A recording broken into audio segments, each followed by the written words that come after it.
Hey, what's up, everybody? It's Wednesday, 9 p.m. Eastern Standard Time, right here on EXXXOTICA.tv, which means it's time for BoobTube. And can't be BoobTube without my beautiful co hosts, Casey Carter and, Desirable okay, you bottom. got us, Desirable Bottom. However, we just got a notification a little late, but better late than never, that Desiree may not be making it tonight. She's having some thunderstorms and some issues with her internet in good old Canada.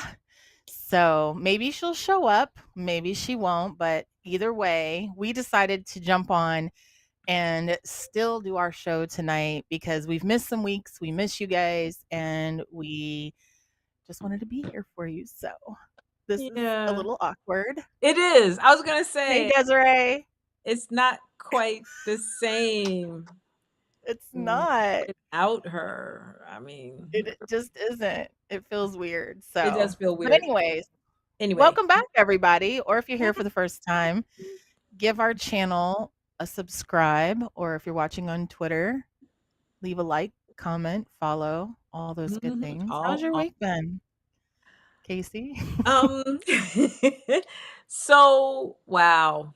You know what? I'm gonna say it this way, and I've said this before earlier in the year.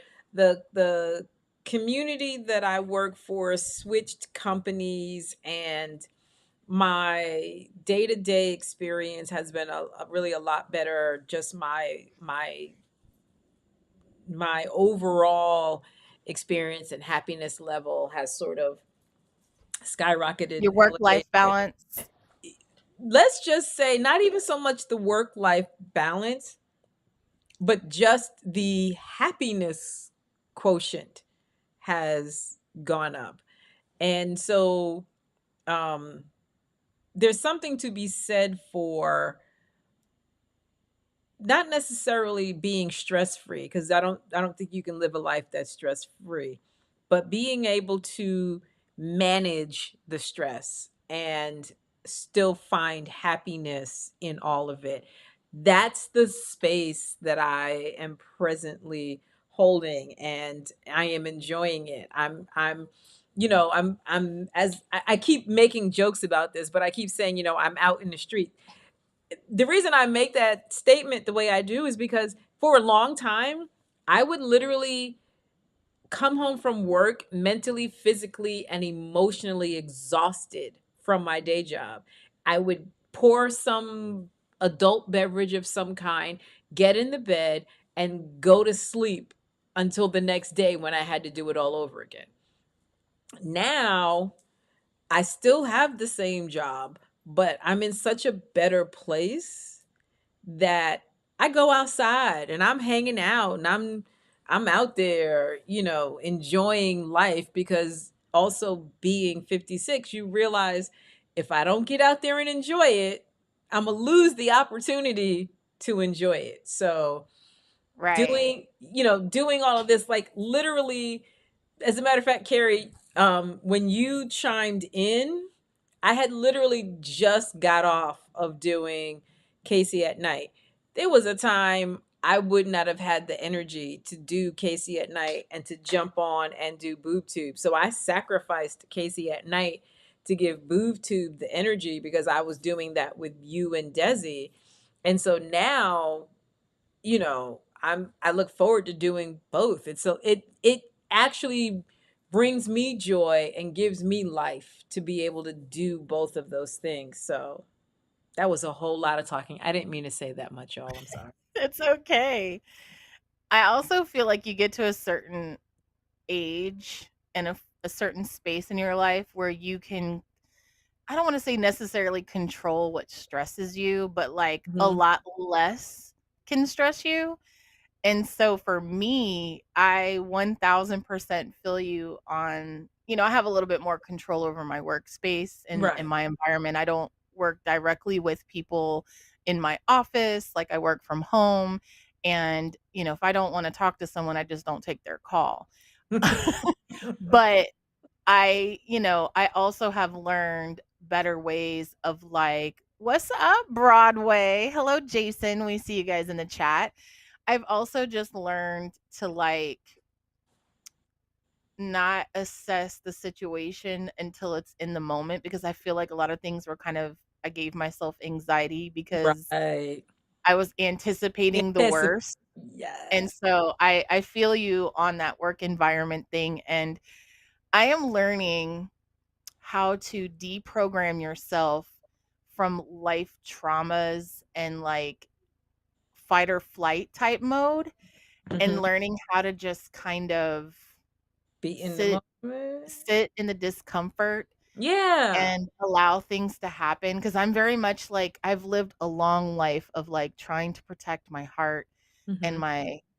my soul and like my energy and my spirit from like constructive criticism or negative conversations, or like, I was a good boss, but I wasn't the breakup boss. I was the positive affirmations and like the person who motivated you and like often well liked. But now I'm in this different phase of my life where it's like, I could easily tell you to fuck off and not give two shits about it, because now that I've lived through experiences where I tried to do the right thing, tried to be the good person, tried to, I thought I was doing all the right things and I still ended up the villain. Now it's like, fuck it.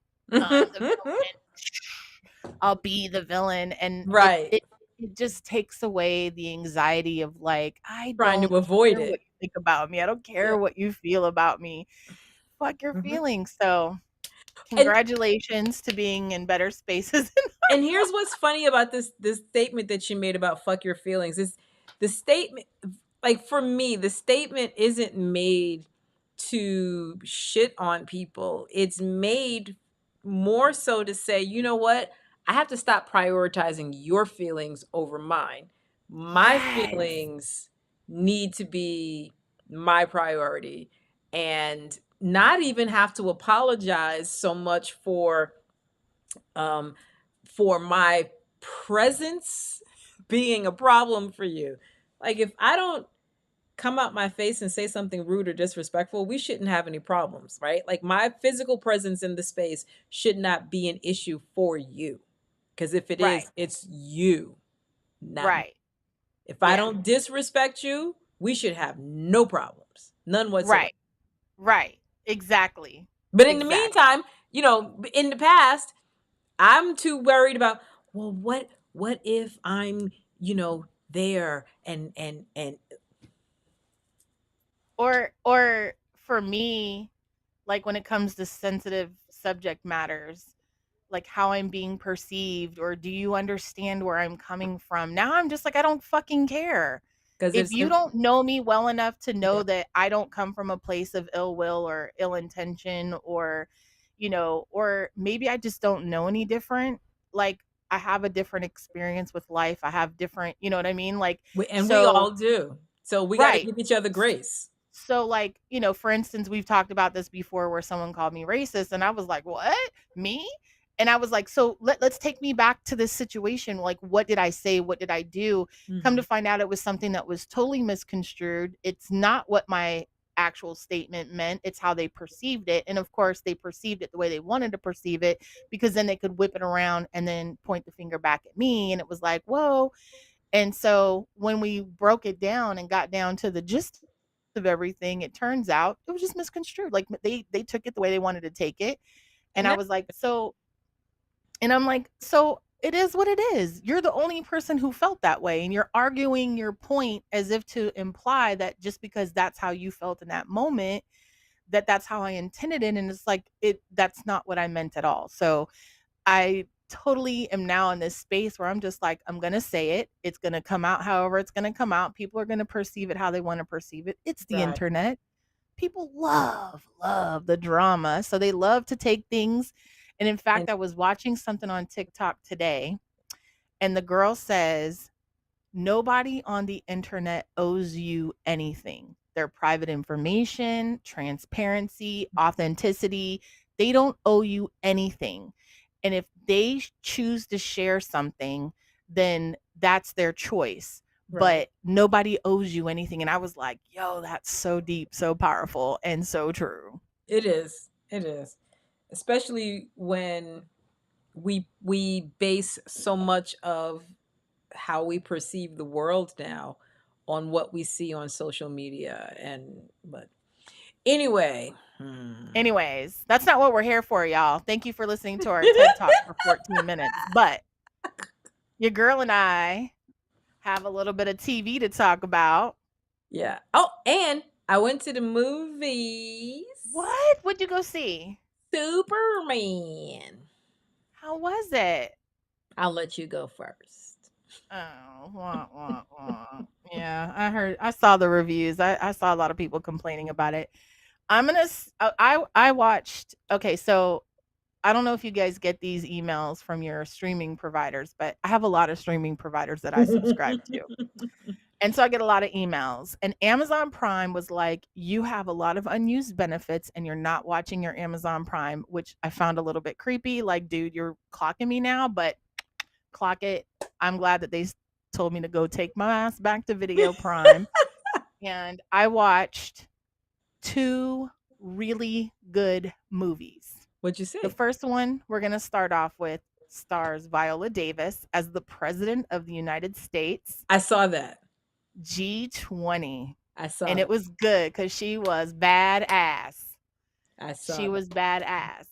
So it takes place at the G20 summit in South Africa where there is no American military presence. So that sets the tone for, they're having the G20 summit, which is like 20 of like the world's nations leaders are there, and they're coming together to, discuss some of these proposed topics and things that they're working for. And the President of the United States, which is Viola Davis, is presenting this big thing to help farmers in South Africa to produce more food for their people. So, to make a long story short, there are some mercenaries who then infiltrate the G20 staff and take over.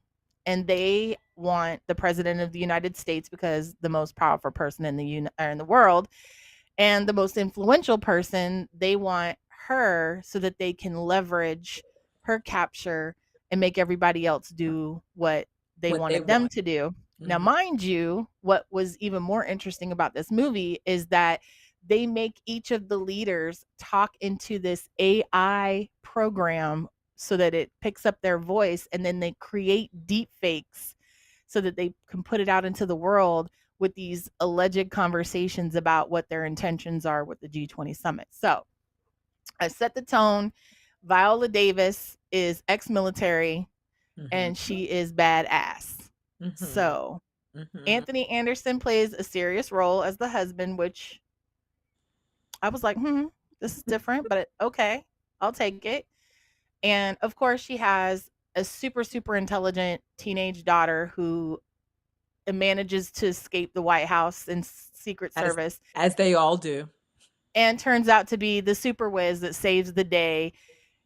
And you get to see Viola Davis bond with her daughter, but it's a really good movie. I really enjoy watching female strong characters that are badass, and to see, of all people, Viola Davis play that role, that for me, I love her, and so I thoroughly enjoyed it. So yeah, G20, Amazon Prime, 5 stars for me. And I actually saw that not too long after it came out. And I'll be honest, when I decided to watch it, it wasn't because I thought it was going to be good. It was because, it was Viola Davis. And then as I'm watching it, I realized, oh, this is going to be like, White House down, London has fallen, whatever. So I'm like, okay, let's see how it matches the energy from those movies. You will not be disappointed. It is very, very much that same action packed energy. I especially love the fact that, she's in formal wear and they managed to put her in, shoes, sneakers, or whatever it was that she's able to run around and kick ass in. And it's funny because, when you become the president, you got to do things play by the book or whatever. And that first kill or incident, you can see it sparked the soldier in her, because there's like that initial, oh shit, what did I just do? And then the Yep. soldier kicks in and she's like, fuck it, you're all going down. So yeah, it was good. It Well, was her definitely mother, entertaining. I definitely feel like her maternal instinct took over. Like I feel like she was no longer, like, you saw her in various moments throughout the film where she was trying to like save other people, Mm-hmm. but internally you could see that ultimately the maternal instinct was like leading her to protect her kids. And so yeah, great movie. If you get a chance to check it out, it is on Amazon Prime. I found it to be thoroughly entertaining, action packed from beginning to end. Not and it was like, for me, the storyline between the daughter and Viola Davis, it wasn't like overly played. You know how they try to make it Yeah. seem like it, I don't know. I Yeah. feel like they did a really good job, and the daughter got to have her moment of like being a hero. And then you can see where she like admires her mother, because she's like, she even makes a statement like, yeah, my mom's badass. And I was Right. just like, yeah, that's cool. So yeah, check it out. Amazon Prime. What you got, Casey? Okay, so um We're going back to Superman. Wong, Superman. wong, So wong. I have a day job, and one of the benefits or perks of my day job is that the vendors that I deal with, or who want to eventually deal with me, they do a lot of vendor sponsored events where they treat us to different activities. And so in this case, a group of vendors sponsors a family movie night every year. This is literally the first time in 7 years I've been able to go to this event. And they took us to see Superman.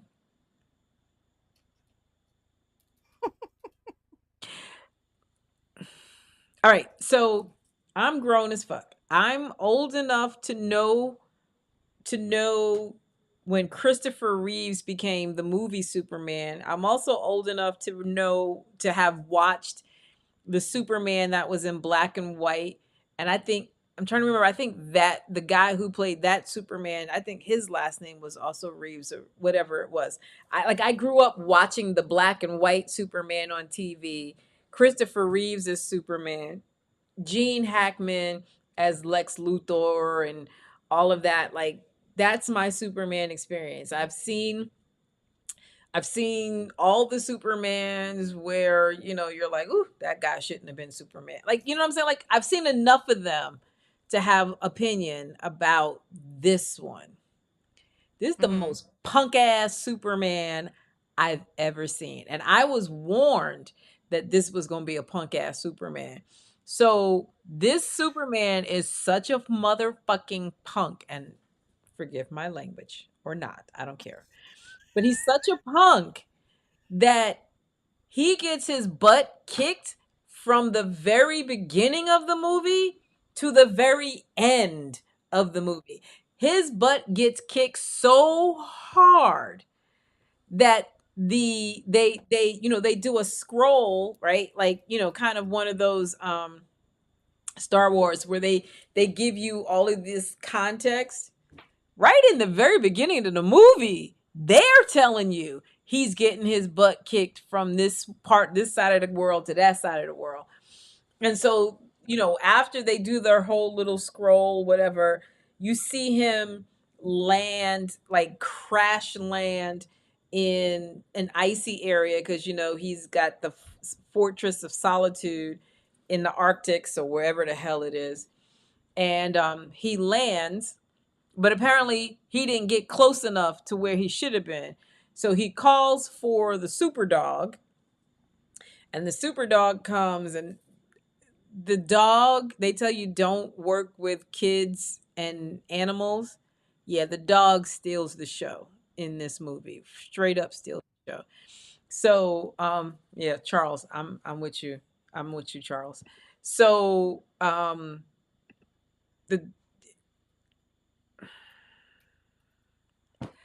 don't know why they turned him into a punk. I don't know why. I don't know why. I don't even like I can't even beyond telling you that they turned him into a punk, I don't really have a whole lot else to say about the movie. Other than I'm grateful I didn't pay for it. Not only am I grateful I didn't pay for it, like they gave us free soda and popcorn as a part of, the experience, and the movie theater sold alcohol. Damn. Uh-huh. That's it, y'all. Uh-huh. Superman's a punk. That's all she got to say. He's Wow. no, he's Well, not Carrie, he's not just a punk. He's a punk bitch. oh gosh. He's a punk bitch. And I'm and let me say this. Because I you had haven't to said enough. You just called Superman a a punk punk bitch. bitch. I did. I did. Like I drove an hour and 20 minutes to see this free ass movie.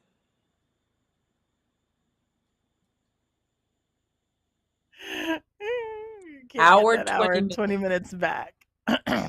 Well, the hour and 20 minutes because it was during rush hour. But it wasn't Oh. exactly an hour 20 minutes back, but it was still long as fuck back. Still I think it was still an hour to get home from the movie.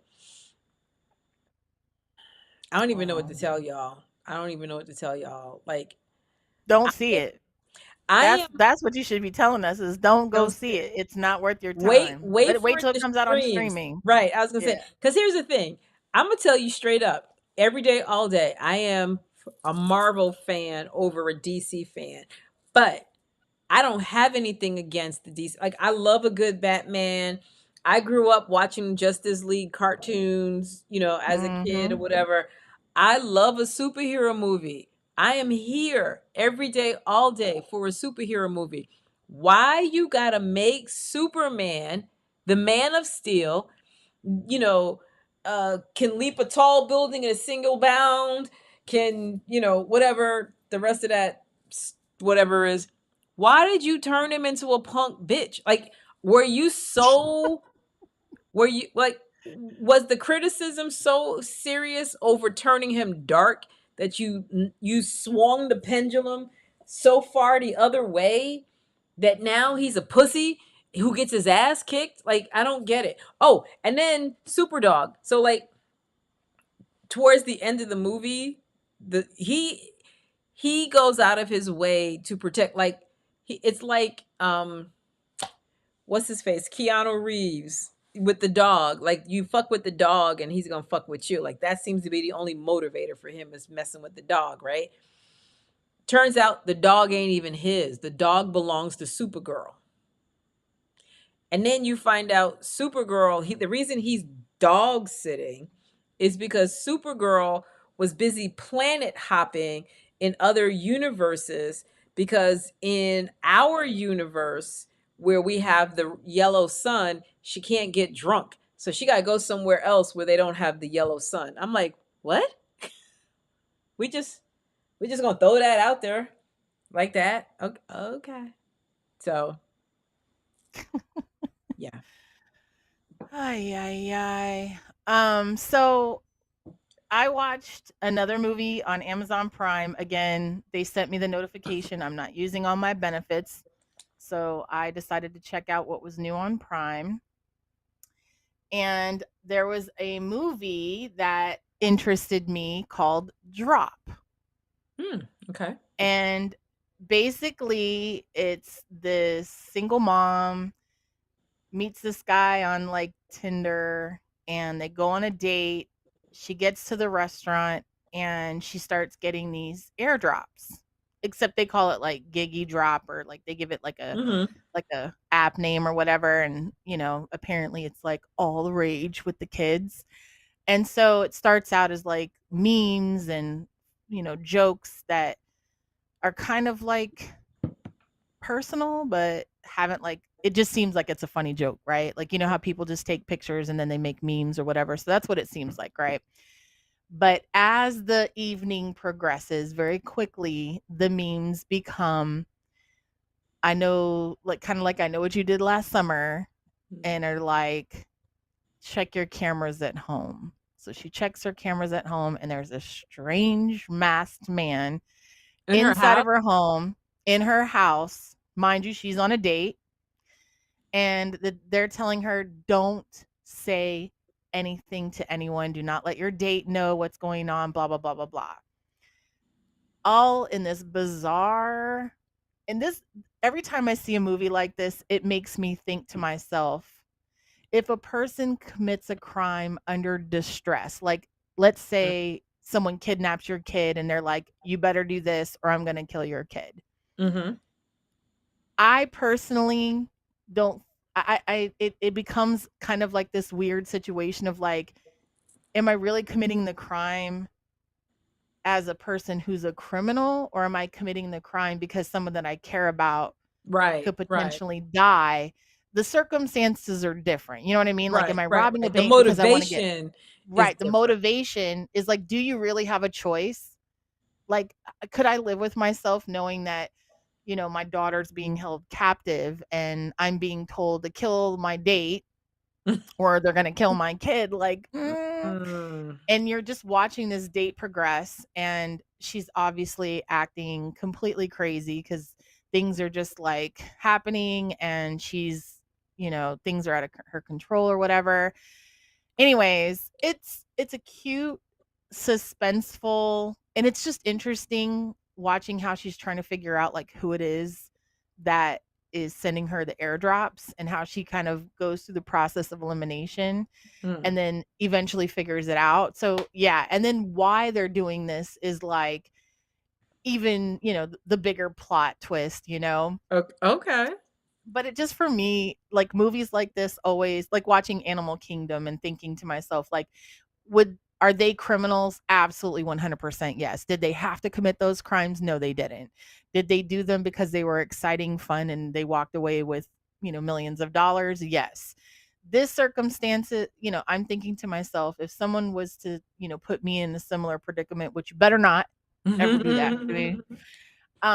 It makes you just think about like people that want other people to do things like the whole like the laws of power, Mhm, the mhm. power dynamic of like, if you wanted someone to do something for you, how would you Get put them. them in a predicament where they don't have a choice but to Right. do something for you? And it happens a lot in movies, like they, I don't know how often it happens in real life, but yeah, you watch the movies and you see these predicaments and you just think to yourself like, what would you do? Duh. Mhm. Yeah. Whatever you have to do? Yeah. So, That, and it's funny because as you're talking about how this person is ultimately being set up, it is a very common theme in the movies where someone is put in a predicament to have to do things that are probably way outside of who they are. And it's always interesting to see them make that mental calculation of, can I do this? And because it right. makes you wonder, would you do it if you were in that situation? How would you handle that? Because like you said, when you talk about Animal Kingdom, those folks are criminals. They are straight up criminals. They do what they do because that's the life they live. But when you Right. are a regular person who does not do criminal activity, yeah. So, um, but yeah, okay. So I got that drop on Prime. Okay. Yeah. Like So airdrop. like airdrop. Like airdrop. Uh, so on um Apple TV, I started watching something called Smoke. Mm. And it's about um it's about fire investigations. There are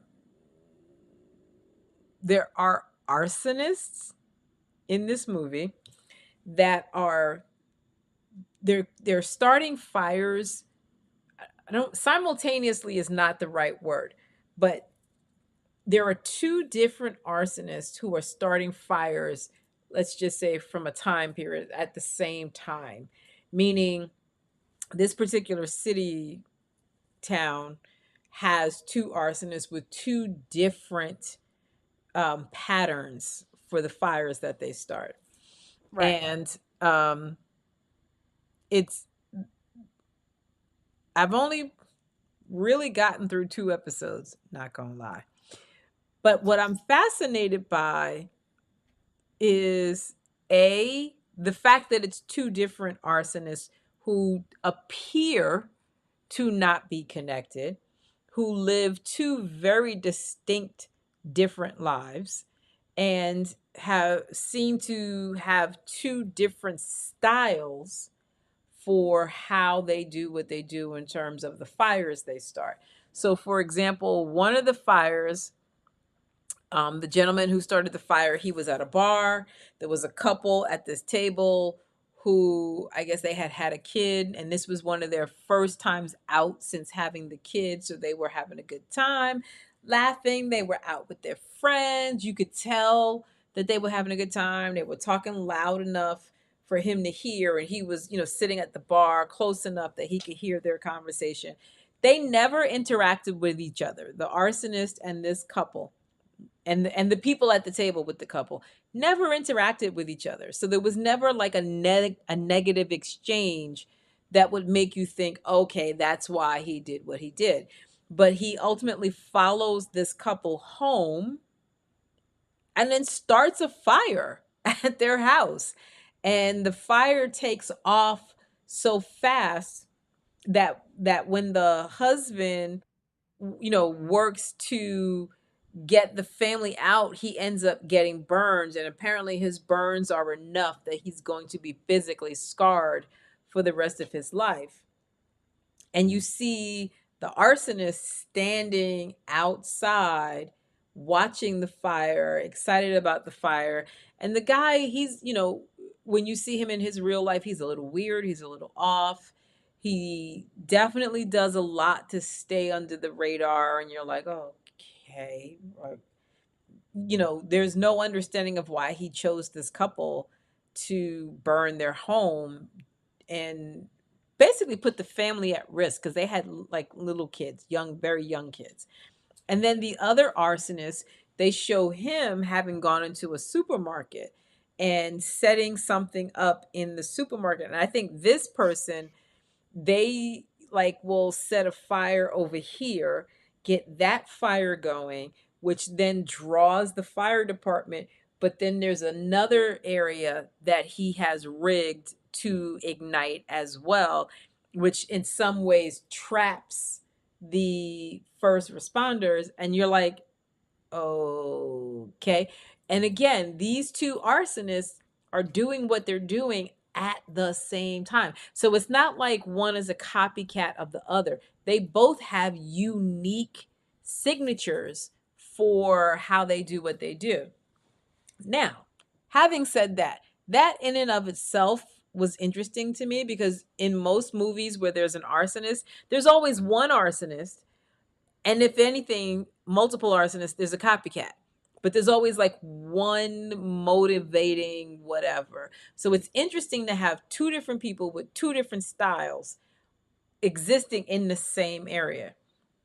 But this isn't what made me continue watching. What made me continue watching, if you recall, some many years ago, pre-COVID, COVID, I don't know, whatever, there was a TV program with oh God, why am I drawing a blank on names? I'm so sorry. Chicago Fire. No, not even Chicago Fire. This was on Fox.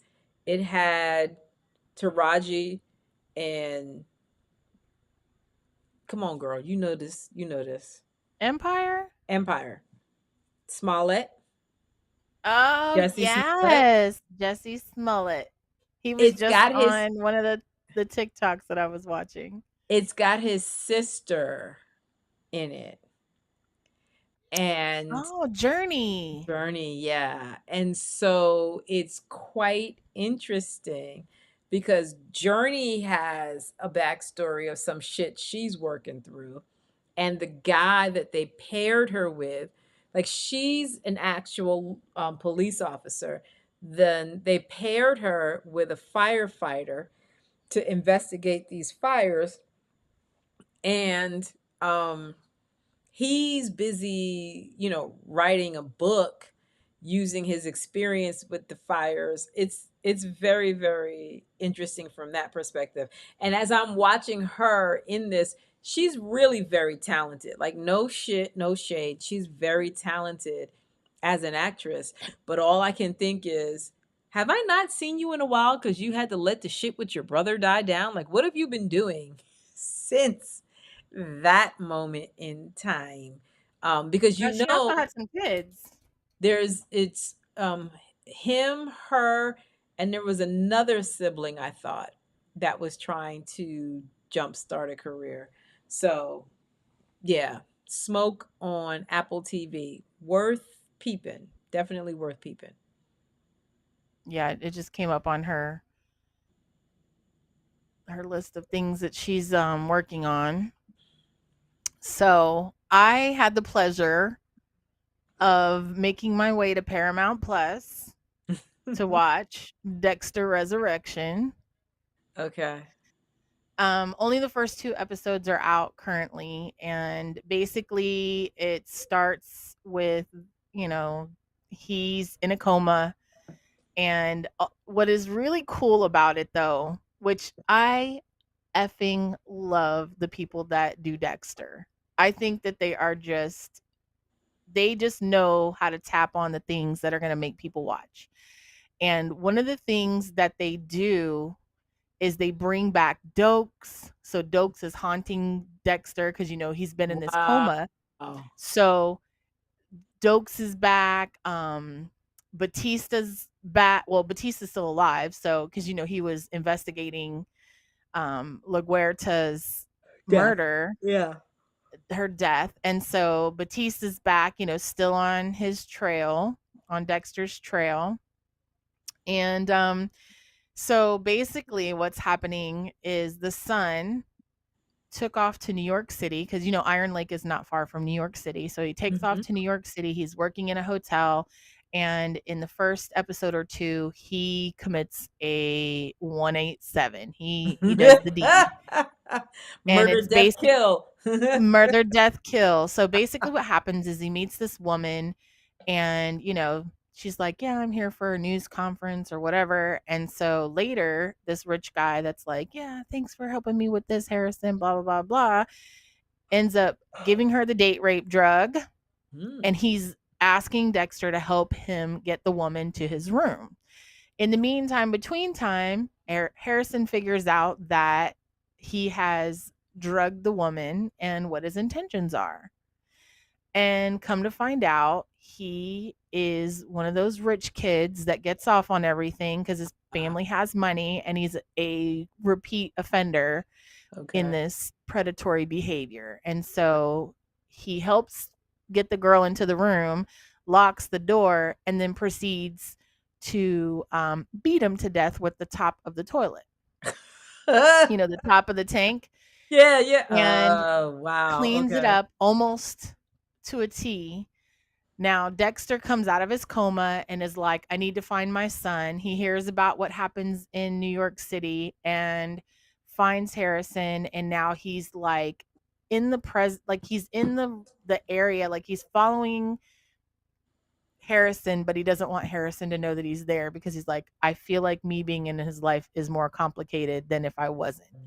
But he's going behind him and trying to clean up because he's, following the police. And and he talks about in his narration about how weird it is to be on the other side of the police tape, knowing that he's going into these areas that are taped off, and he's not technically supposed to be there because he's not a police officer anymore. And but he's going in there and he's like, trying to throw the police off of Harrison's trail and make sure that Harrison doesn't get implicated in these murder or in this murder.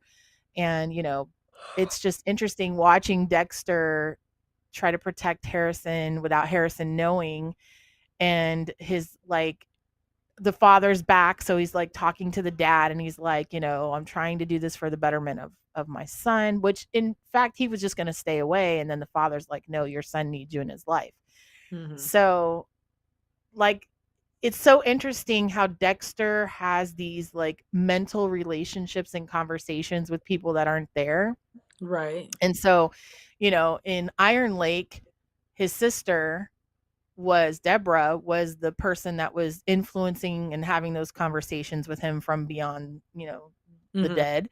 And now the father's back and trying to get Dexter back into that like paternal instinct and like helping him help the son and working through that. So, yeah, that's what's happening and I love it. I didn't know how they were going to do a resurrection. I was like, Right. "What?" Right. And now it's like, "Okay, okay, I can get with this program." So, So they're smart. I haven't seen it, but Lorenzo watched it, and you know, he was telling me a little bit about it, and he's super picky. And so he kind of dug it. And I said to him, because I was saying we were talking about the titles, because I'm like, remember, we just had the Dexter storyline where they talk about the origins of all of this, from his childhood. And so what I said to Lorenzo was, I'm like, they basically are pimping this dude, the guy who plays Dexter, because they realized that people were obsessed with the character, um, and even though getting that backstory, that origin story, if you will, was interesting, not quite the same as having the guy who plays Dexter. And so I'm not surprised that you say that it's actually really, really good and interesting. Because, if, and I wish I could think of dude's name right now. I can't think of his name. But what's interesting to me is I remember him when he was on the story about the family with the funeral home. I can't think of the name of that right now. But, he was a very interesting character on that program. A lot of depth to his character. And I think 6 feet under? 6 feet under, yes. And I think you see that depth of character in his Dexter character. Um, and I think that's why it just works. It just, even because, when a series is on long enough, there's always a moment where the storylines get a little weak. And For even lack with, of a better word. yeah, yeah. And so I think even with Dexter, with the original series, it had its moment. But the one thing that remained constant is that the Dexter character always was interesting, always interesting. And I think I loved the fact that the whole premise was him and his murderous ways, but you always knew what was going on in his head because he was this narrator of all of his actions and the storyline. So that was a really unique writing tactic for that show, that kept you engaged. And the show itself had some really great characters, like when you talk about Batista and Dokes, like right out the gate. I didn't realize, because I started rewatching it, rewatching Dexter. I forgot that right out the gate, Dokes was an asshole who was suspicious of Dexter. It wasn't something that happened over time. When you meet Dokes, he's already like, "What is wrong with you? You're so damn weird." Right, right. So for So, me, well, go ahead, I apologize. oh, no, no, go ahead, go ahead. For me, I feel like so we saw the beginning and how Dexter became Dexter, right? Mm-hmm. Prior to that, we saw Dexter in his dad's passed away. He's already learned the code, so to speak, and he's navigating this work life balance with being the Bay Harbor butcher and a forensic investigator, Mm-hmm. blood splatter specialist. And then cut next, they go to Iron Lake, where he's then ascended to a different life. Harrison jumps into the picture. he's dating someone in the police force, which was smart because it kept him close to the information. Right. You know, you see, and the thing that I love about Dexter is that they're not afraid to evolve the character and the storyline. Mm-hmm. And so I love that about the writers of Dexter, where they still stay true to the form in terms of like still referring to the code, but also that the code changes as the environment changes, as the players change, as the circumstances change. And so that for me is what makes it more real, Mm-hmm. because Mm-hmm. life is not predictable and you can't always take the code with you. Like sometimes, you know, you get, like we were talking about the movie Drop, you get put into circumstances that you cannot prepare Control. for. Right, right. You There's And no they amount of stretch you. training. Right. They stretch you in a way that you just didn't anticipate, and you have to quickly, what are you gonna do?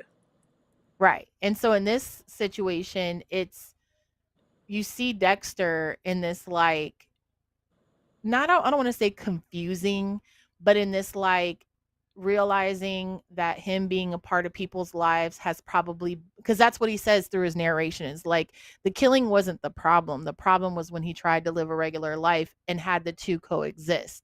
So Right. here he is in this segment, or like in this series, where he's realizing that he can still be present without being face to face, and, you know, still help Harrison, and whether that'll lead to them being reunited, or if he's just, you know, going to keep Harrison from making some, you know, rookie mistakes, whatever the case may be. Like just him having that realization was like, wow, that's pretty deep, very Mhm. self-aware, very Right. real. Right. And then on top of that, it's going to be interesting on how we're going to see Dexter dealing with his dark passenger in the midst of dealing with Harrison's dark passenger, and how Right. that's going to coexist. So Okay. they are brilliant writers. Like for them to think of these things and to just think outside of the box and keep the characters interesting and keep them fresh and new, but still stay, you know, True. on, To the still stay true to the things that made Dexter popular in the very right. beginning, is absolute genius. So for me, I'm on board. I'm watching. I'm happy that we get to have more Dexter in our lives because I love Dexter. I do I too. always have, and you know, I do feel like the ending, and that's another thing that they talk about in the series, is like how he forced Harrison to shoot him. Right. And Right. Harrison is like also having to deal with the guilt of like, I shot my dad. Mm. Even though he told me to do it, like he's still dealing with Right. that Right. Because aftermath and the collateral damage. yeah, because I mean, think about it. It's the physical act of having done it. It's the visual of having done it. You know, there is no escaping that. You close your eyes and you can see yourself shooting your father. So like you said, to your, to the point you made, even though Dexter asked for it, I still have to carry that with me everywhere I go. Eyes open, eyes closed. I'm still seeing this. So yeah, that's Yeah. pretty deep. It's It's deep. pretty deep. It's deep. Yeah. That, talk about some trauma. Mhm. So, for So sure. real quick, because we have managed to talk enough to get us to Poor the Desiree in the never gets a record. word in edgewise, even when she doesn't show up. So real quick, something that I have that I watched when it originally came out that I'm rewatching is Blind Spot. Blind Spot originally came out Oh, on yeah. NBC and it's now on Netflix. And so I started watching it, and or I should say rewatching it. And it's, shows like Blind Spot are always fascinating to rewatch because now that Mhm. you know the premise and you kind of have a sense for what's going on, you catch all the little things that you didn't catch before because you didn't know which way to look. I mean, you really didn't know what to be paying attention to, what was significant or whatever. And it's a very interesting program. So if you're not familiar with what Blind Spot is about a woman who is found randomly in Manhattan in a giant duffel bag, and they treat it like it's a bomb, And when a dude from, fully geared out in the bomb squad shit goes to the bag, literally as he approaches the bag and he's talking about what he's seeing with this bag, the bag starts to unzip itself. And she unfolds herself out of the duffel bag, only to, for her to be nude, fully nude, but covered in tattoos from her neck all the way down to her ankles. She's covered in tattoos. No big deal, right? Like, that's the world we live in today, except for the fact that her tattoos are basically codes for various shit that occurs in and around the city and eventually around the country, people, places, whatever, whatever. And they have to decipher, the FBI deciphers these codes. At the same time, the CIA wants to know who this chick is and what's going on, and they're, the two organizations collide and conflict, and you have to have an understanding that the FBI is the equivalent of federal law enforcement, where the CIA is technically, they do what they do out off of US soil. So for them to be intrigued by this domestic situation, they have to tread lightly, but at the same time, they're the CIA and they don't give a fuck. They're going to do what they want to do because they want to do it. So you Right. have that constant conflict. Then you find out that the female may possibly be the childhood friend of this FBI agent, whose name is tattooed in big ass letters on the back of the woman. And then later you find out she ain't really the childhood friend, but DNA says she is, but some other stuff says she's not. It's a constant, it's not what it appears to be, and everybody's on the verge of dropping dime. There's some secret initiatives that are going on. People are being killed left, right, and center because they shouldn't know this, did know that, learned this, learned that. It is nonstop. It is one of those things you have to literally pay attention to, because when you think you're following the story, they make a shift in the storyline and you're like, wait, what? What? Huh? So definitely worth watching. Blind Spot. If you ain't got nothing to do and you want to binge something that will have you on your toes, that would be it. Yeah, it's a good show. I remember it. Yeah. I So do remember it, and I've been seeing it come up, but I just haven't. I know that it's one of those shows that once you get started, once you pop, you can't can't stop. So stop. I'm And like, that's where I'm yeah, at let me right make sure. now. That's Yeah, that's why I'm like, let me ease into this when I, because I went through this patch. We talked about this before, about we go through this patch where we don't have anything that we can watch. We're waiting, and right. then it just seems like everything drops all at once. Mm-hmm. And so, before we move on, though, I do want to share a couple of new things that are coming out. A new movie with Julia Roberts called After the Hunt. I just saw the preview for it. It will be on Amazon in October, and it looks like it is very, very good. It's very deep, intense, trauma, SA, all kinds of, yeah.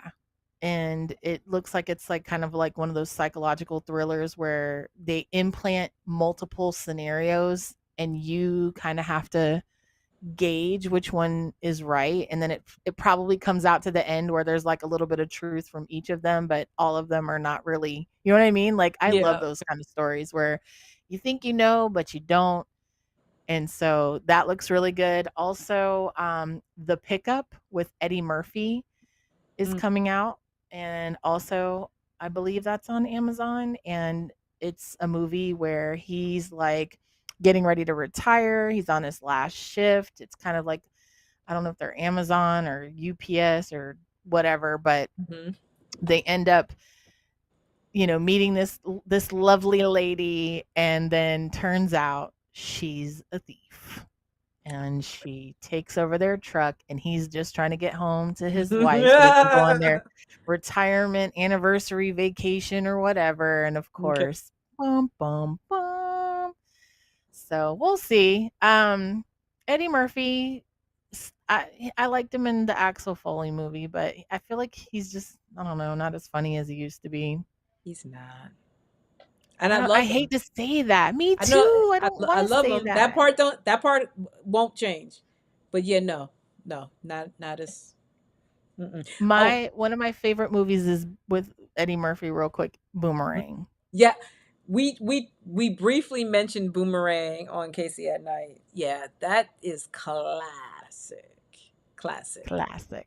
So many So lines in that movie that are classic and Robin Givens, Halle Berry. mhm, It's a classic cast too, it and a really is. classic soundtrack. This is back. Mhm. So for those of y'all that don't know, Boomerang goes back to the 90s, and this is when I wish we would have had Boob Tube back then, because a lot of what we talk Good stuff. about would have been so. There were so many epic movies back then. Yeah, I feel like the cinematic space was so much more creative and so much like they put more effort into it. It wasn't about let's dump a bunch of dollars into it. But anyways, this is also during a time when you had a really good movie, you often had a really a good good soundtrack. New soundtrack. Jack City, Boomerang, Waiting to Exhale, A Thin Mhm. Line Between Love and Hate. Sometimes the album was better than the movie. And you know, it's funny because the minute you talked, you made mention of the soundtrack for that movie. The song that immediately popped into my head was Tony Braxton's "Love Should Have Brought You Home Last Night." And Yep. there's a scene where Halle Berry says to Eddie Murphy, "Love would have brought you home last night," and you know, then you've got this song.